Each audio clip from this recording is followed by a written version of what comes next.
My wife's mom used to say that she had champagne tastes in a beer pocketbook, and I can relate to that. I like buying nice things, but I don't necessarily like spending more money. If you also like a little luxury, then Quince is a good solution for luxury essentials at affordable prices. Quince offers a range of high quality items at prices within reach, like 100% Mongolian cashmere sweaters from $50.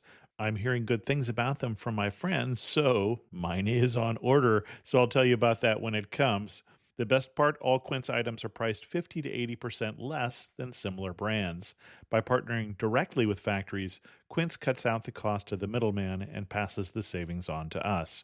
And Quince only works with factories that use safe, ethical, and responsible manufacturing practices and premium fabrics and finishes. And I love that. Give yourself the luxury you deserve with Quince. Go to quince.com/traveler for free shipping on your order and 365-day returns. That's QUINCE.com/traveler to get free shipping and 365-day returns. Quince.com/traveler.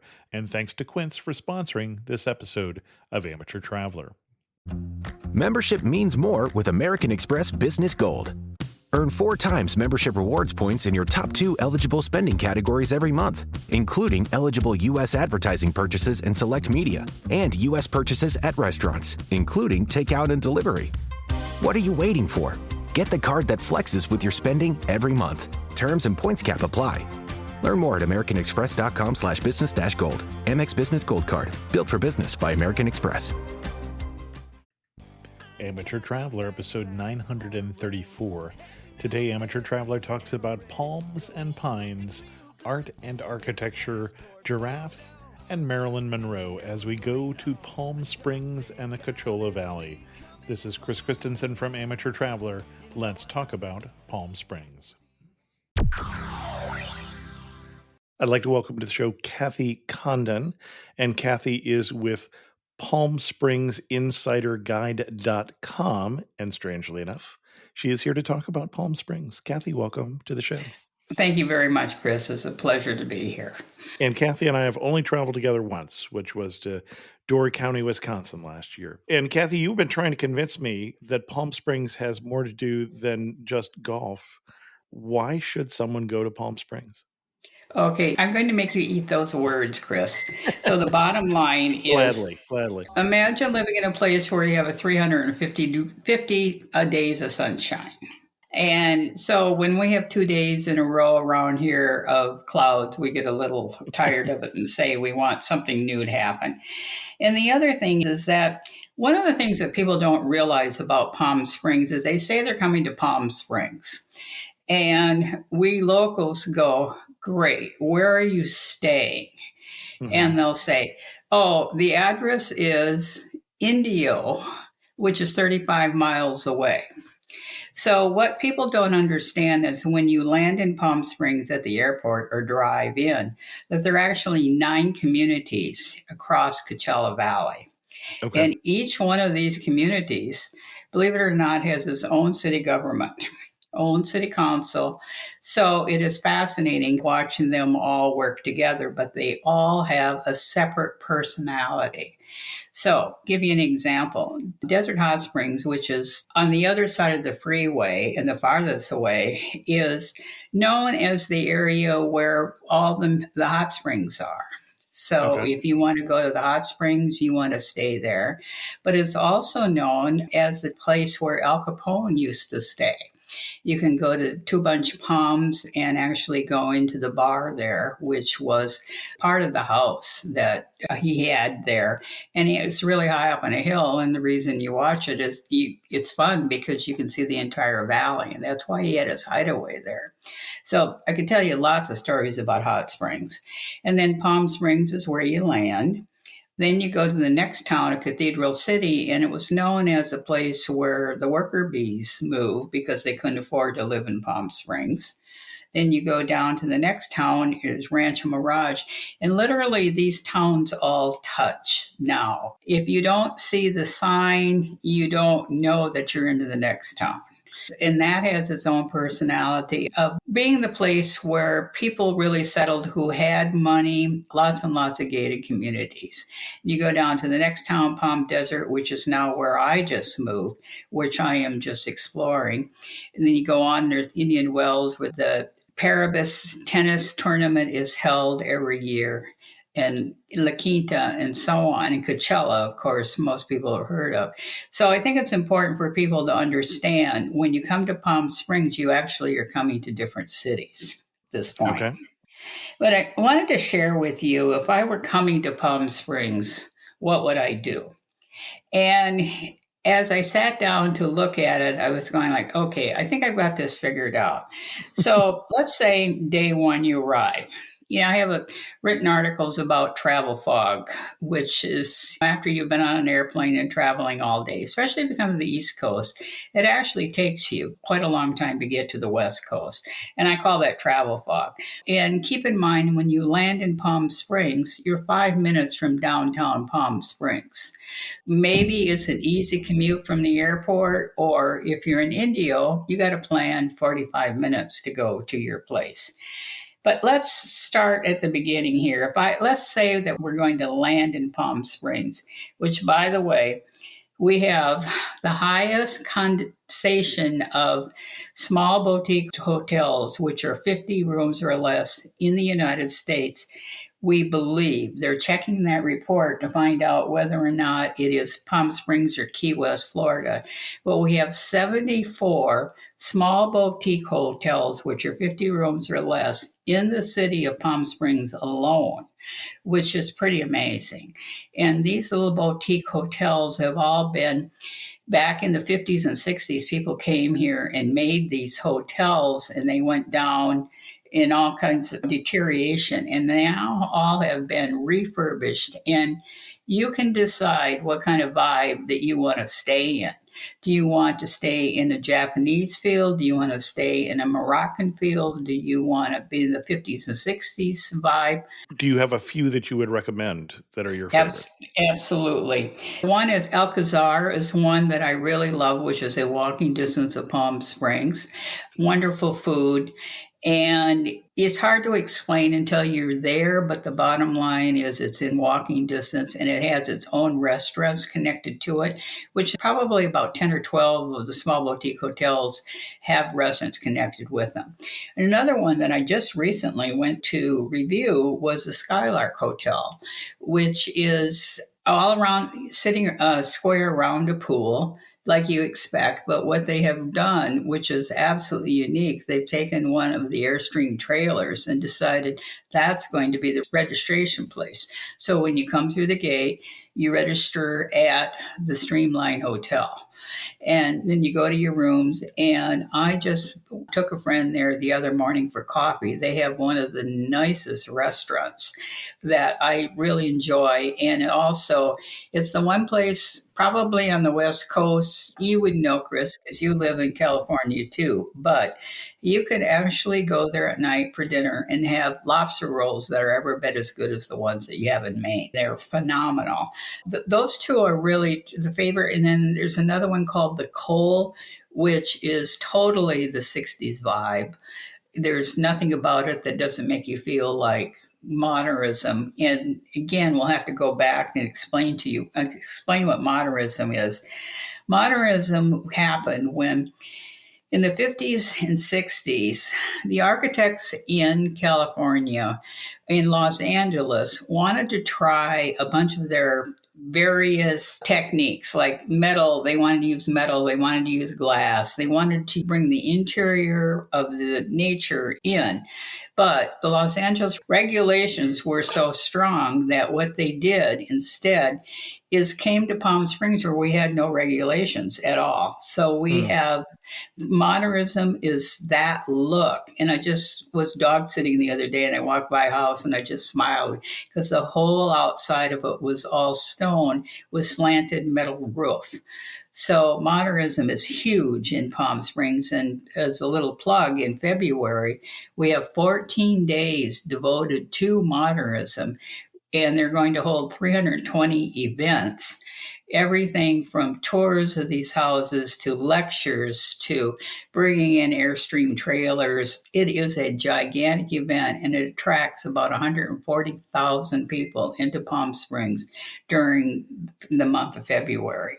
Okay, So and it's this huge. is Modernism Week. Week. And even Hmm. though it's 2 weeks long, it's Modernism Week. Okay. Yeah, we all laugh about that. We don't know why. They should look at that, but they haven't yet. Yes. But I highly recommend you go to the website and if you want to come, reservations. But then there's also in October, you also can go to Modernism, abbreviated one, which is about a week, which frankly, if you wanted to do that, I would come in October because it's much, much less crowded. Anyway, so let's talk about some of the places to go for breakfast. So on the first, you arrive and you've got your reservations, you checked in, and Towny Bagel, which is an interesting name, but some young men were in the San Francisco area and they had moved from New York to Los Angeles. So what happened is it was driving them crazy that they could not have a New York bagel. So what they did is they developed a New York bagel. Then they decided they're going to come to Palm Springs and they're going to build a place to have real New York bagels, but they were not going to build it downtown where all the tourists are. They wanted it for, quote, towny people. So the bottom line is one of the best kept secrets is for people to come into town and go to Towny Bagel and you can get in line, but they figured it out. It's really fast at this point. So with your bagel in hand, I would suggest that you go to the Living Desert in Palm Desert. It's Living Desert Gardens and Zoo, Right. which is really more of an educational place where they are protecting and encouraging the development of animals that are extinct at this point. Recently was just there and again I was like overwhelmed about how many resources, everything from showing you how to feed the animals to the plants that they are now propagating and taking out into the desert. An amazing place where, and my favorite, of course, are the meerkats, and you can learn all about them, but it's a place for you to explore and spend a wonderful time. It's just fun. Now, the animals that I saw when I was at the Living Desert recently weren't extinct. Some of them may have been endangered. But these are basically desert animals from not just the local desert, but from environments around the world. Exactly, including Africa. In fact, Right. one of there's a one horn, kind of a deer. They propagated it so well that they had to find a new location for them because they were getting so many of them. And they found a place in Mexico which replicated pretty closely to where they lived in Africa. So they're sending them down there. And it's great thing about it, Chris, is for everyone. There's not a single person that cannot have a good time at that place. I enjoyed it. We didn't spend a lot of time there because we were trying to do too many things in one day, as always. But I think my favorite part was in the gate and to the right, and that's Africa. And that you get me with a giraffe, and I'm happy. So Well, and did you feed the giraffe when you were I there? did not feed the giraffe, but I watched other people feed the giraffe. Yeah. Yeah, well, we're talking the 12-inch long tongues. It's totally Yeah. fun. But it really is very special to do that. So after the Living Desert, then what I would do is I head down to El Paseo in Palm Desert and have lunch down there. There's numerous restaurants, and it's called the Rodeo Drive, like Rodeo Drive of Hollywood in Southern California and Los Angeles and things. So to me, that says that a lot of shops that I can't afford to shop at is what you're saying. Yes, but their lunches are good and there's great food. Don't dismiss it. Do you have a favorite for lunch there? Actually, Mamma Mia's is really fun. Is one that I like there, Italian place. But I bet there's something that you did miss. Did you notice when you were there that there was all kinds of art on the boulevard? I didn't get to Palm Desert, so I missed the whole thing. Okay, all right. So, one of the reasons why you want to go to El Paseo is that the entire boulevard in the middle has art from international artists and local artists. So, what they do is every year they send out applications and have artists, like one year it was recycling. all the art was recycled art in the middle of the boulevard. And then what happens is that they take five of them and they have people vote on them, and then the city buys them. Frankly, to me, it is so fun to go down there every year just to go look because we're talking a lot of art. And then at the end of the boulevard, there's Morgan's Gallery has an entire space where they have an outdoor exhibit and they change the art all the time. It's just Okay. a really fun place to go. So after that, then what I would do is I'd come back and swim in your hotel because you must be getting pretty tired now by this particular point. And then what I do is one of the places that we have in town in back to Palm Springs. This is assuming that you're living in Palm Springs at this Okay. point, near your place. And it's called 849. And 849 is actually named after the address that it's at. But what makes it really fun is an old post office building that the man, I had an opportunity to interview him, and he was a renowned chef, and he wanted a place where you could have small get-togethers, people coming in for coffee, large events, and so on. So he bought post office, and this has become one of our in places where we locals love to go. And one of the interesting facts is when you walk into the place, very chic looking, all kinds of tables, both low tables and barista tables, and a bar that's lit up behind. But what you walk through and tour the whole place, you notice that all the furniture is white. And it turns out that he had an affinity to go into consignment shops. So what he did is he bought all this furniture, different, none of it matches, but painted the entire furniture white. So everywhere you go, it looks like it all goes together. And frankly, I'd been in there 5 times and never noticed that until he told me that. It's a unique feature, but it's huge. Great outdoor seating if it's a beautiful night to do that. This episode is sponsored by the Tourist Office of Spain. We have done many episodes on Amateur Traveler on Spain, and I suspect we will do many more because there is so much to see in Spain. Personally, I've enjoyed the Roman ruins, the aqueduct in Segovia, or the mosaics of Italica. I've driven the white towns of Andalusia, Los Pueblos Blancos, been in a cave in Andalusia with 10,000-year-old cave art, enjoyed the works of the architect Gaudí in Barcelona, and sat in the Plaza Mayor in Madrid. I've enjoyed less touristed places like Girona in Catalonia or Jaén in Andalusia. I was in Spain twice last year, both in San Sebastian and Bilbao, and also in Mallorca, and I still have a lot to see. How about you? Have you seen La Mezquita in Cordoba or looked down from the walls of the Alhambra in Granada? Maybe 2025 is the year you need to either get to Spain or get back to Spain. For more information, go to spain.info, which is the official site of the Tourist Office of Spain. And thanks to the Tourist Office of Spain for sponsoring this episode of Amateur Traveler. This episode of Amateur Traveler is sponsored by BetterHelp. What are some of your relationship green flags? You often hear about red flags, things you should avoid, but what if we focused more on looking for green flags in friends and partners, the things that we should look for? If you're not sure what they look like, therapy can help you identify your green flags and actively practice them in your relationships. Whether you're dating, married, building a friendship, or just working on yourself, it's time to form relationships that love you back. You all know how much energy some relationships can drain from you. What if you put into your life relationships that help build you up? By working on positive relationship building skills, learn how to cope, how to set boundaries, be the best version of yourself. BetterHelp is fully online, making therapy affordable and convenient, serving over 5 million people worldwide. Access a diverse network of more than 30,000 credentialed therapists with a wide range of specialties. Easily switch therapists anytime at no extra cost. Discover your relationship green flags with BetterHelp. Visit betterhelp.com/traveler today to get 10% off your first month. That's BetterHelp, HELP.com/traveler. And thanks to BetterHelp for sponsoring this episode of Amateur Traveler.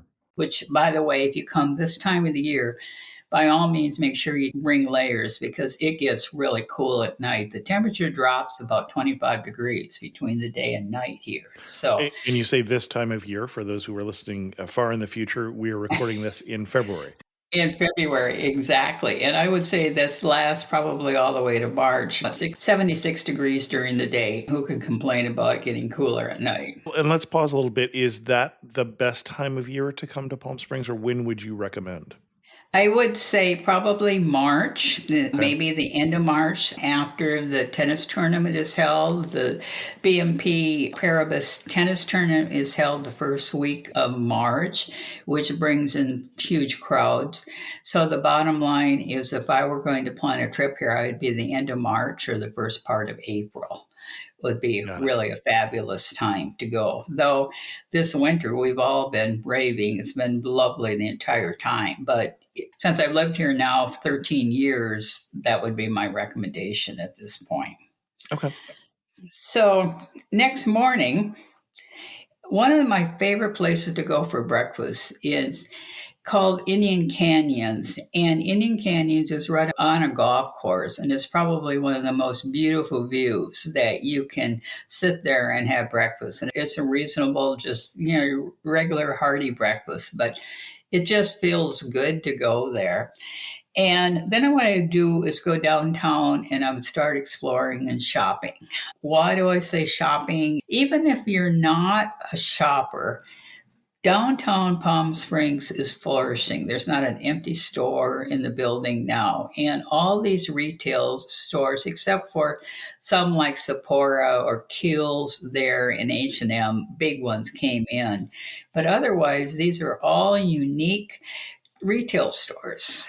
And they're just fun, and there's all kinds of places to stop and have a cup of coffee. And during the pandemic, when they built out into what they call them, the parking lots out into the highway, Sure. they're still there. So you can be outside and enjoy the climate and just stop for a drink or what various places along the way. So I would definitely do that. And then one of my suggestions for stopping for lunch is we have some touristy places that I won't name. So I will say one of my favorite places to go where you can find a good food, sit outside where you want. It's called Kaiser Grill, which is right downtown. And you can always plan on it good food. And if you don't go there, lunch is always great for happy hour. And which, by the way, we live on happy hours here. There's a lot of happy hours. And again, this kind of thing you have to check the timing of and stuff. So then I would go back to the pool again and rest. You're in Palm Springs, and yes, we're known for our cocktails with umbrella drinks and stuff. It is the time you're going to want to rest.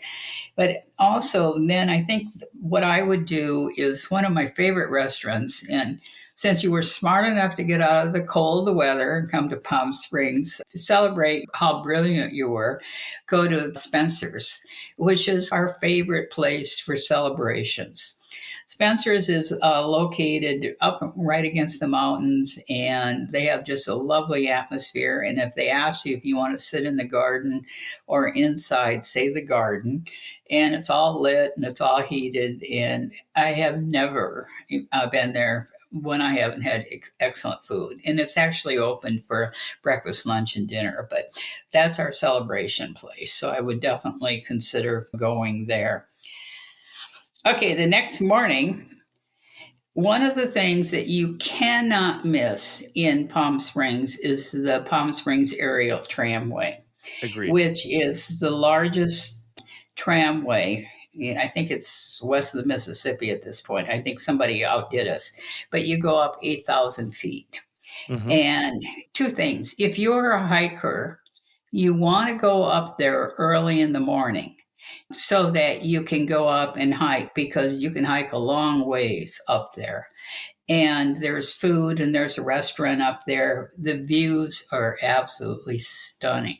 Have you done that, Chris? So that is the other thing that I have done in the area. The only two things I've done are the things we talked about: the zoo, and then actually a friend of the show is one of the people who's the chairman of the board for that right now, and so he treated us last time we were there in December to the tram.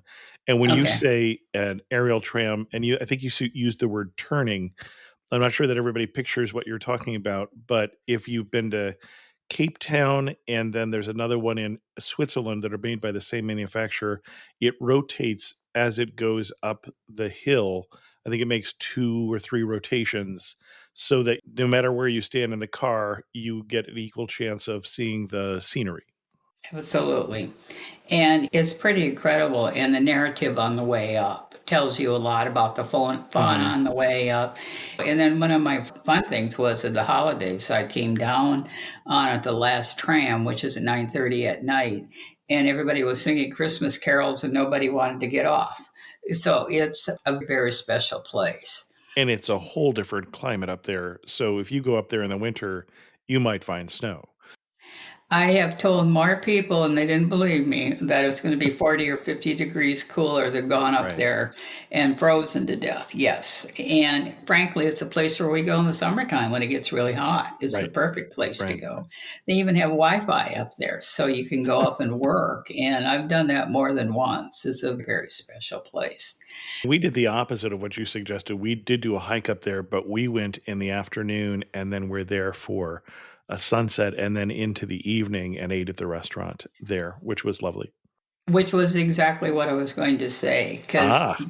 that is really, if you're not a hiker, that really is the way to go up. Let's say go up at 4 o'clock, and again, the Mhm. last one's down at 9:30, so it is pretty spectacular to say the least. Love that aspect of it again. So frankly, depending on how much time that you want to spend, you could spend a long time up there. But you also caution you, it is so popular at this point, you need reservations in advance. So make Right. sure that you have those because otherwise you could be disappointed on that.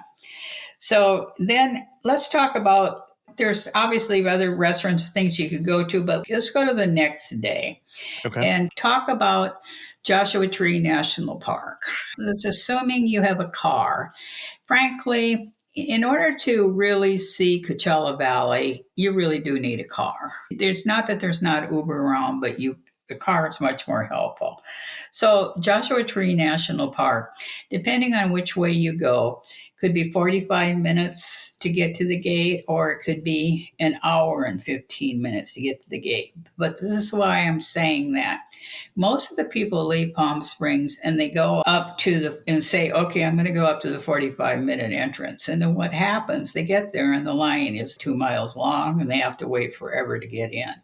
The smarter option is to leave Palm Springs, head east on Highway 10, and then take the west entrance to the Oh, Joshua okay. Tree. Hmm. Then what you do is you go entirely opposite of all the other people. And it's a lot less crowded, and you end up being at the other end. I'm assuming that you left 8 o'clock in the morning. By the time you get through the park, then you end up hungry and you're through the park at the right time. But that's the way to avoid the crowds and the way the Joshua Tree National Park is trying to encourage people to do because you don't have any problem getting into the gate that way.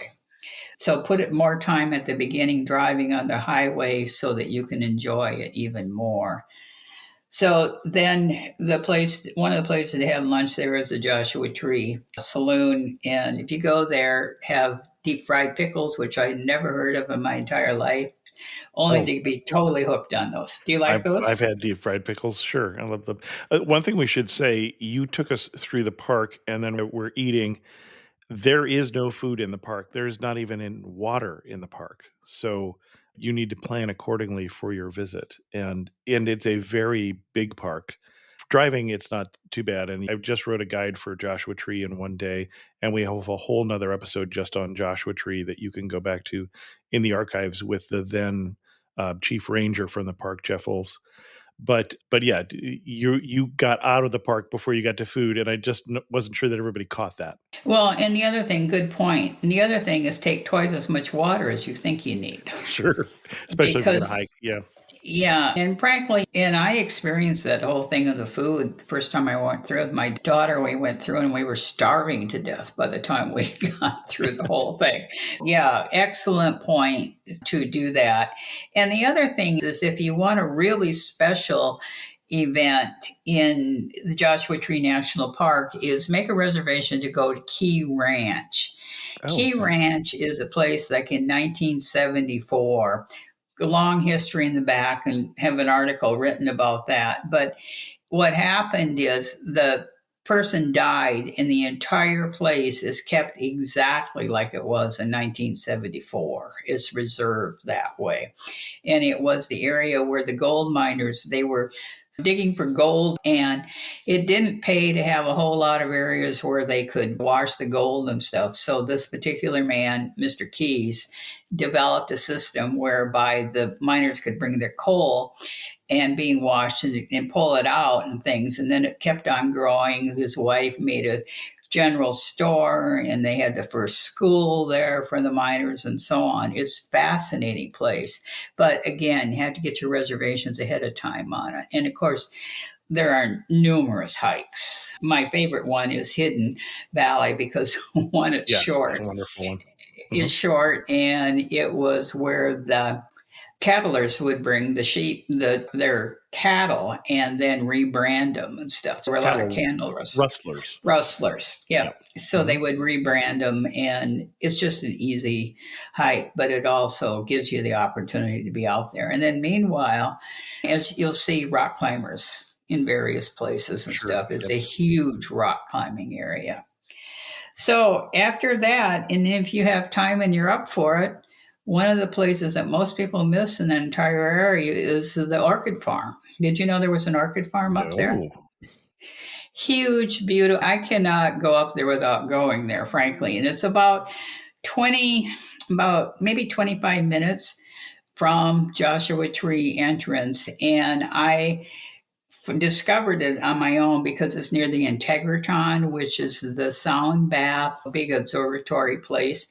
But the orchid farm is, which you would never expect in 100 years to find, but is provides orchids for many places of the like Lowell's and the Safeways and stuff for Southern California. It is gigantic, and it doesn't look like it's open because people haven't figured out that you can go have a tour of the orchid farm there, and it is incredible. You learn how they collect the seeds to how they're produced, and it is one of my favorite places to do up in that entire area. So full Now, day. the Integriton, which I didn't know, is in Landers. So It's you're in, north. yeah, and the orchid farm is right before it. Got it. Yes. Okay. So you could make another day if you decide you want to go up and go to the orchid farm and to the Integratron. The Integratron, which again you need tickets for in advance, and they sell out well. But it is a place to go to the amazing sound bath, which has its whole long story, which I don't think we have time to go into now. But it is a very special place, and I actually stop there even if I don't have tickets because I love the grounds because it's full of all kinds of art. It just, the art changes all the time. And I just enjoy walking. And then they have hammocks that you can lie in and just enjoy. It's a really unique place. You got to give me at least a little bit. I have no idea, and I'm looking at the website, what an Integratron is. Okay, so the Integratron in the early 1960s, a man got this vision or whatever to build this building with absolutely no nails or anything else in it. So he got the plans in his brain and he built it from scratch. And the sound is so incredible that NASA came in to understand the vibrations of quote this place had. And so Okay. they were there and they said, wait a minute, you got generators running, turn off your generators. And so the bottom line is they said, we don't have any generators running. So there's this vibration. So what happens when you have tickets that you take your shoes off, you go up a little ladder and you go in and you lie on the floor and there's about 30, 40 people can lie down. And then what they do is they use the crystal balls that, what do you call them when they ding on the, forgotten what the Like name of the it is. Tibetan prayer bowl sort of thing. Prayer bowls. Okay. They do that for about 25 minutes while you're lying there. And I got to tell you, I've done it twice and you feel it to your bones. It is amazing. And then they quit and then they play just beautifully soft classical music for about 25 more minutes. Frankly, when you get out of there and you go down, there is no way in the world that you could drive a car. It is the most amazing experience. And I see that it was based on the designs of, quote, Moses Tabernacle, the writings of Nikola Tesla, and telepathic directions from extraterrestrials. Exactly. Okie dokie. And And frankly, if you go on the other side of it, if you were going to be an extraterrestrial landing spot, it would be a really good spot because there's nothing there. It's way on. And the thing of it is that you do, that particular place is just incredibly special. But again, reservations are really hard to get because it's so well known at this particular point. So have I convinced you yet that there's quite a bit to do up here, Mr. Chris? So the whole Joshua Tree area is, cannot miss it. Then what I would do is, it's hard to explain how alive Palm Springs is Okay. with the arts and culture in our area. Every cup of Nespresso coffee is an invitation to transform your morning routine into a ritual you can treasure each and every day. Using the Virtuo Pop, a simple touch of the button freshly brews bold aromas and a rich, velvety crema layer for delicious cafe-quality coffee at home. Whether you enjoy your coffee hot or over ice, every sip, every morning is unforgettable. Nothing tastes like Nespresso coffee. Visit Nespresso.com or our app to explore our full range of easy-to-use machines and coffees not found anywhere else. This episode is brought to you by State Farm.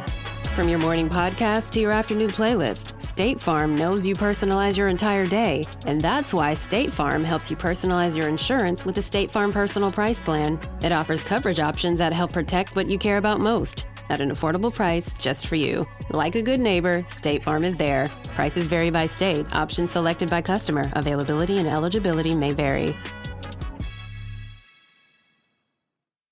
And one of the things that has just opened about a year ago is the Agua Caliente have made the most incredible museum talking about their history.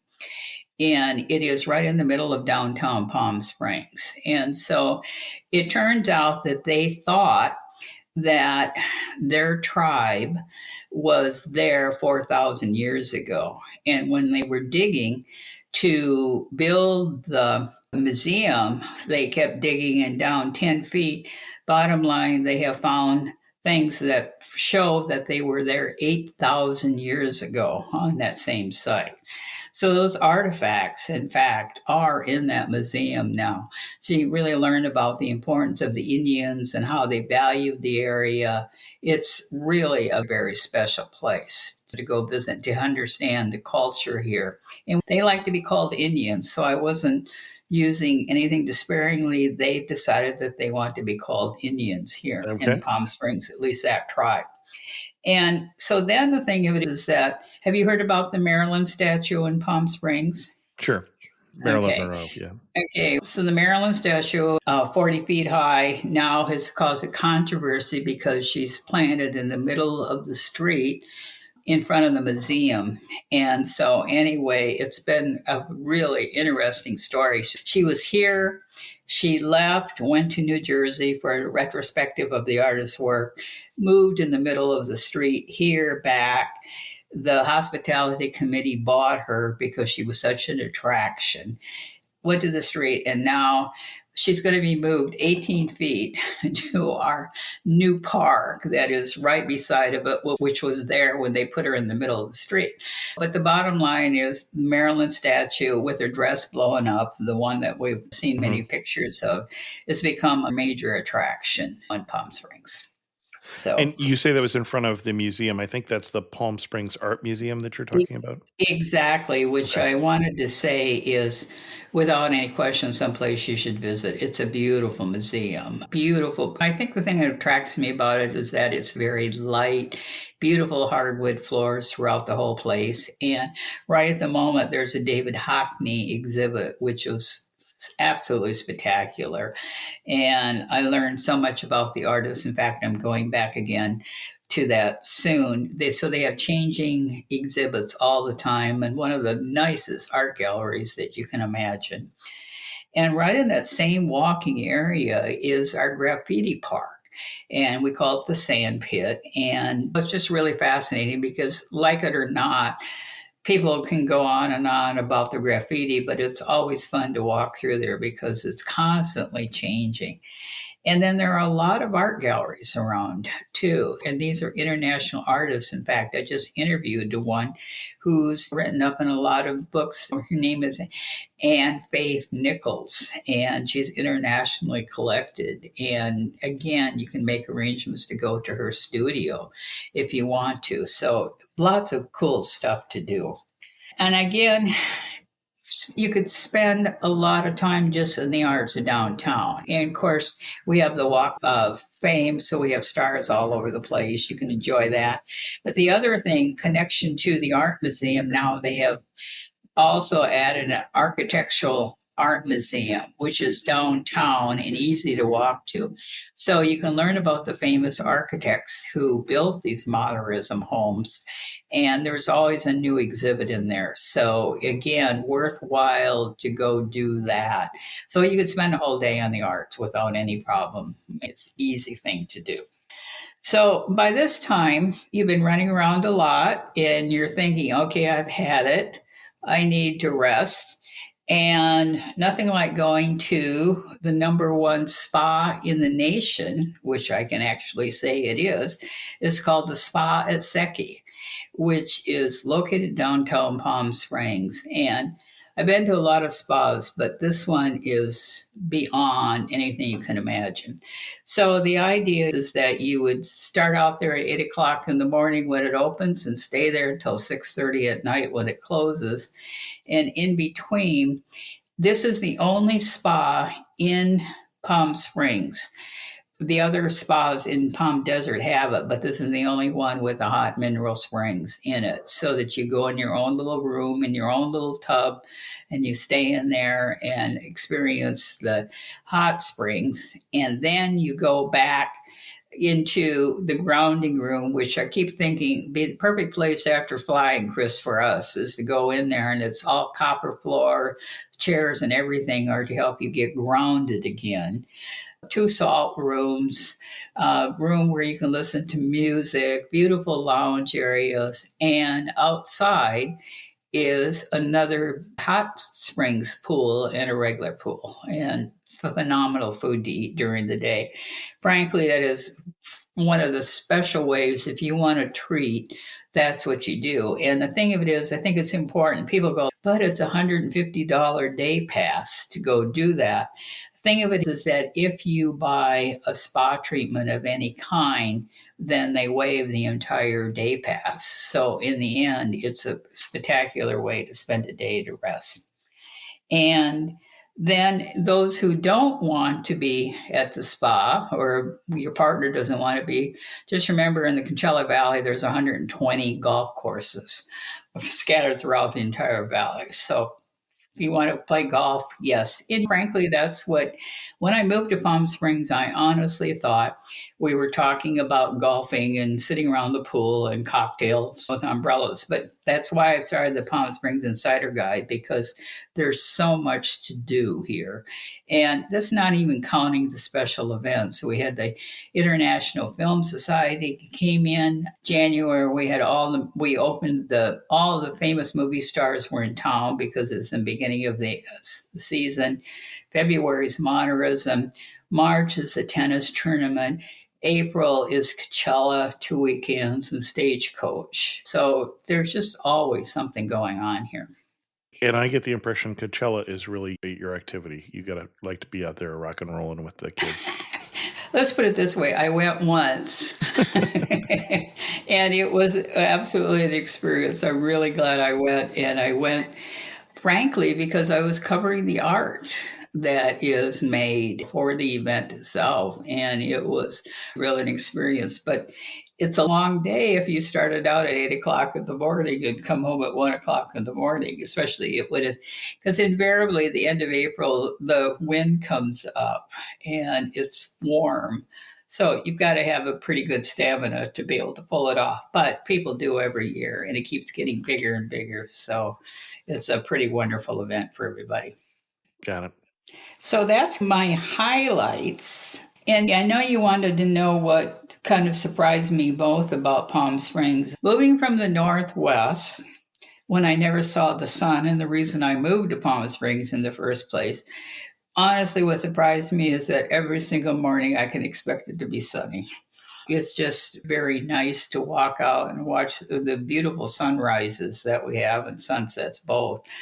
And it never gets tiring. And the other thing that never gets tiring is, particularly Palm Springs has more palm trees than any of the other cities down the valley. So it is really a very special place. And I honestly thought about I could move anywhere I wanted to, but I couldn't come up any place else. And I don't like bugs, so we don't have bugs or anything. So that's one of the reasons I enjoy it. And most of the people came from someplace else. Mhm. It's unusual. It's pretty safe to ask, so how did you get here? And more often than not, it is people talking about how their grandparents had a place here and they came out here. Now they settled and so on. But it's really a very relaxed atmosphere. One thing we didn't talk about is the geography of the area. So the Coachella Valley stretches from the northwest to the southeast. In the southeast end of it is the Salton Sea, which is an inland salty sea, not unlike the Dead Sea in Israel from that point of view. And then up along the left hand side are a range of mountains. And that's where we went up when we were going up the gondola, was up those mountains there. And so when you get to the top, you get all pine forests and things like that. And then up along the right hand side is Joshua Tree National Park, which is a huge national park. It is larger than the state of Rhode Island, the entire side of the park. And that's all mountains on that side, including Keys View, where you can look down from the park into the valley. Mm-hmm. And on a clear day, you can see Mexico. Yeah, So, I think we were there on a day where we could see certainly down to the Salton Sea. I couldn't quite tell if we were seeing all the way down to Mexico or not, but that would obviously Mexicali would be another 20 miles south of the end of the Salton Sea. yeah, it's about that. Yeah. Okay. And the other thing we didn't talk about is from Palm Desert, the road winds up to the top to the town of Idlewild, which is a wonderful all day trip that you can do. That in the wintertime, it gets a little hairy because it is really gets higher and higher, and we're talking majorly winding roads. But I love Idlewild because Idlewild, again, as you mentioned, is full of evergreen trees, entirely different environment. And it Right. is major arts colony. It's just so incredible. And there's just every time I go up there, I find something new that I did not know was up there because I explore up there a lot. And Hmm. there's a huge art academy up there that is really major performers have gone to school there and things. And you wouldn't expect that to happen in Idlewild. But it's interesting because, frankly, on my blog, it's one of the most read blogs because people don't know about it, and it's 75 minutes away too. Hmm. So it's a whole nother area to go explore. And if you kept going from Idlewild and hiked all the way, you would be right meeting the top of the tram. It's Right. just the top of the ridge and the mountains and things at this point. And the other thing is that Palm Springs, Coachella Valley is in good traffic is 2 hours from LA. Now, is there ever good traffic in LA? But Yes, I have actually been. I actually came home one night. I left LA at 9:10 p.m. and I was home in 2 hours flat. Yes. So we local residents have figured it out. What you do not want to do, you do not want to leave Friday night and head to LA, or you do not want to Right. be in LA and head back, vice versa. So At 5 Friday and to Sunday. 4. Yeah, exactly. Yeah. Exactly. But it allows you access. It was fun because one day I went into it was the anniversary of the Friends TV show, and I spent Okay. the day Universal Studios and was able to go there and come back in the same day. So it's not an impossibility. And then San Diego, of course, has its interest. And then there's towns nearby like Redlands, which I've been exploring, and used to be where the big railroad barons built a lot of homes, and it was a Hmm. huge orange area. So there's no reason to get bored in Palm Springs, let's put it that way. So have I Excellent. convinced you that you should spend more time here now, Chris? I don't know that you've convinced me I should spend a week there. I enjoyed the couple days we spent down there in this December, and actually just after Thanksgiving on the weekend turned out to be a great time to go down. For instance, you talked about the 2-mile long lines of cars going to Joshua Tree. We didn't have that, fortunately, and And the weather was lovely that time of year. And we did the zoo and the gardens as well as the tram and enjoyed all of those things immensely. Before we get to our wrap up questions, anything else people should know before they head down here to Palm Springs? You know, I think the thing of it is like when you pack, know that it is casual, but be sure that you bring layers Right. here. And of course, especially even from now on, make sure you bring your hat and your suntan lotion and your water bottle because you're going to use those a lot. But layers are so important Right. here at this point. But I think the thing of it is that slow down when you're here because we're so used to rushing around every place. But this is a place to slow down, go sit on the little patios and have coffee or have a drink and just people watch is really fascinating here. And the other thing, the myth that it is all for just older people, it's not true at all anymore. You see every age here. Let's put it this way, from the 20s on up, you don't see a whole lot of teenagers roaming around here, but it is not at all considered a retirement area now. It's considered a place to come and relax and enjoy and appreciate what we have here. Excellent. As we get to our wrap up questions, you're standing in the prettiest spot in the region. Where are you standing and what are you looking at? Right now, I just moved to Palm Desert and I am looking at the mountains right outside my deck here. And this morning, frankly, it was 69 degrees. I went out and sat at my little table, had my coffee, and I watched the sunrise. So And you say you're looking at the mountains. Are you looking northeast to the Brown Mountains or southwest to the Green Mountains? the southwest. Okay. To the southwest mountains at this point. And they're really clear today, too. Some days they're not quite so clear, but they're Sure. definitely really very clear and things. And again, I moved from Palm Springs to Palm Desert. I'm really more in the middle of the valley than I was before. Go back and forth very easily. And some of my favorite places, like Jackalope down the way, is a great place. And friends are visiting me from Vancouver this afternoon. So I am going to meet them at the brand new restored Tommy Bahamas Resort. And you mentioned Jackalope, and I don't know what that is. Oh, Jackalope is a place that was originally developed by, I'm trying to remember the name. It was originally developed by a restaurant chain. And Okay. he decided that he wanted to have a backyard with a water fountain and so on, with art through it and everything. So you walk in there in the middle of the desert, you walk out and go to the right, and there you are, beautiful fountain, beautiful waterfalls, great outdoor seating, and so on.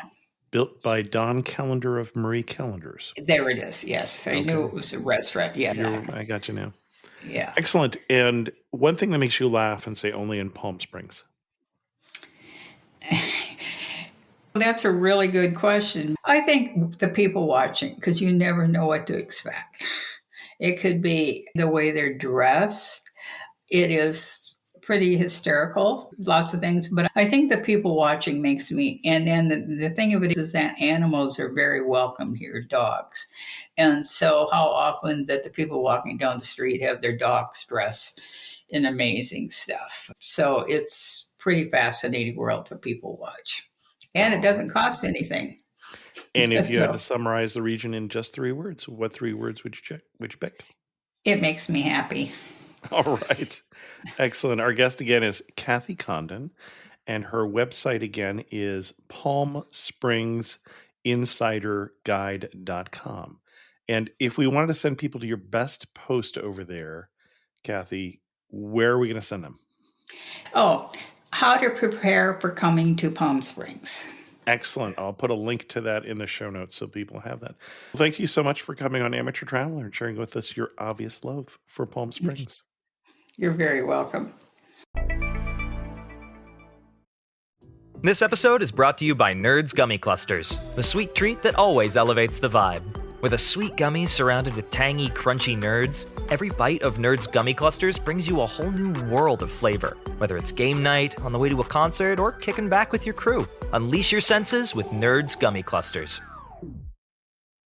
You know what's smart? Enjoying a fresh gourmet meal at home that you didn't have to cook. Meet Factor, your loophole in the laws of mealtime. Chef-crafted meals delivered with a tap, ready in just 2 minutes. You know what's even smarter? Treating yourself without cheating your goals.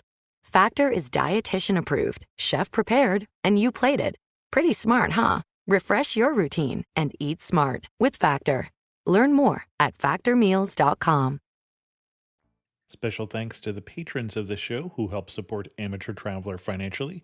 If you're interested in supporting the show or just getting an ad-free version of the show, you can go to patreon.com/amateurtraveler. This week I have been in Cuba, so not a lot of new posts on the Amateur Traveler website, I'm assuming, since I'm recording this before I go. But it's not too late if you hear this when it first comes out to vote on next year's 2026 Amateur Traveler trip. Go to amateurtraveler.com/trips to join the private Facebook group where that voting happens. And with that, we're going to end this episode of Amateur Traveler. If you have any questions, send an email to chris2x@gmail.com, or better yet, leave a comment on this episode at amateurtraveler.com. And thanks so much for listening.